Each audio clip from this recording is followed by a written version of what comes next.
आता बघूया टॉप 9 महत्त्वाच्या बातम्या।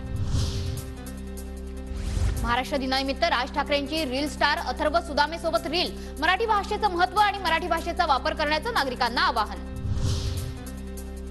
महाराष्ट्र दिनाच्या औचित्यावर भाजपचा मुंबईत आज कार्यकर्ता मेळावा, दादरच्या कामगार मैदानावर संध्याकाळी 5 वाजता मेळाव्याचं आयोजन। उपमुख्यमंत्री फडणवीसांसह भाजपचे महत्त्वाचे नेते उपस्थित राहणार। कल्याणमधील महायुतीचे उमेदवार श्रीकांत शिंदेंच्या समर्थनात डोंबिवलीत आज मनसेचा मेळावा, मेळाव्याआधी मनसेकडून सभेचा टीझर जारी।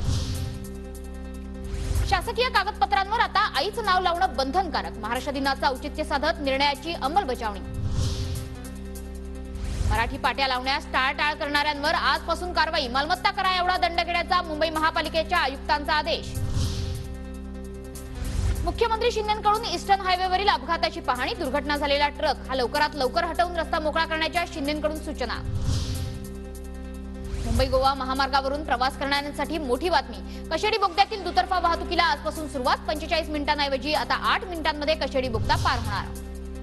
हवेचा उच्च दाब आणि वेगवान वाऱ्यांमुळे कोकणात उष्णतेची लाट सदृश स्थिती, गेल्या 2 दिवसाच्या तुलनेत किनारपट्टीवर सरासरी 1.5 ते 2 अंशांनी तापमानात वाढ। आरटी अंतर्गत प्रवेश प्रक्रियेस 10 मे पर्यंत मुदतवाढ, मुंबईतल्या शाळांमध्ये 29,014 जागा उपलब्ध।